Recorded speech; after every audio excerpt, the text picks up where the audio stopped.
জুলাই হত্যাযজ্ঞের মানবতাবিরোধী অপরাধের মামলায় সাবেক প্রধানমন্ত্রী শেখ হাসিনার বিরুদ্ধে এ মাসে সাক্ষ্য গ্রহণ শেষে অক্টোবরে রায় ঘোষণার পর্যায়ে আসতে পারে, জানিয়েছে আন্তর্জাতিক অপরাধ ট্রাইব্যুনালের প্রসিকিউশন। সাবেক আইজিপি চৌধুরী আব্দুল্লাহ আল মামুন হত্যাযজ্ঞের দায় স্বীকার করায় তার ক্ষমা পাওয়ার সুযোগ নেই বলে জানান শেখ হাসিনার রাষ্ট্রনিযুক্ত আইনজীবী।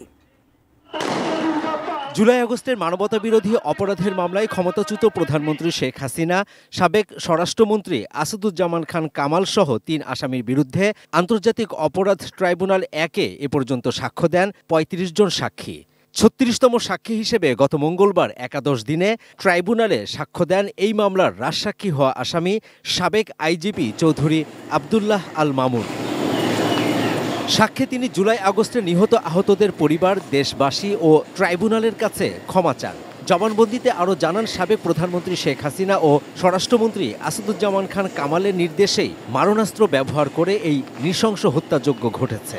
প্রধানমন্ত্রী নির্দেশ কিভাবে দিতেন, স্বরাষ্ট্রমন্ত্রী কিভাবে প্রধানমন্ত্রীর কাছ থেকে নির্দেশ পেতেন, কিভাবে সেই নির্দেশ নিচের দিকে ক্যারি আউট করা হতো, তার অফিসিয়াল পজিশন থাকার কারণে তিনি জানেন বলে আদালতের কাছে তুলে ধরেছেন। আমাদের কাছে এখন পর্যন্ত মনে হয়েছে উনি যে জবানবন্দি দিয়েছেন তাতে উনি পূর্ণাঙ্গ সত্য প্রকাশ করেছেন।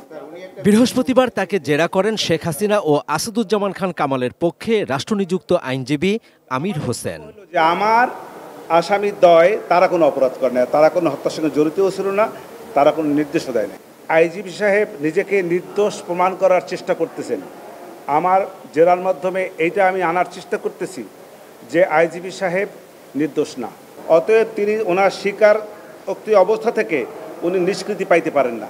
উনি যদি হত্যা করেই থাকে, যদি স্বীকারই করে থাকে, তাহলে ওনারও বিচার হওয়া উচিত। অ্যাপ্রুভারকে শাস্তি দেবেন বা দেবেন না, তার বক্তব্য কতটুকু গ্রহণ করবেন অনারেবল ট্রাইব্যুনাল এটা ঠিক করবেন। ট্রাইব্যুনালের প্রসিকিউটর মিজানুর ইসলাম জানান, এই মামলার ৮১ জন সাক্ষীর মধ্যে কম বেশি ৪০ জনের সাক্ষ্য নিয়ে এ মাসেই সাক্ষ্য গ্রহণ শেষ হবে। এই মাসের শেষে না হলে সামনের মাসের প্রথম সপ্তাহে সাক্ষ্য গ্রহণ শেষ হবে।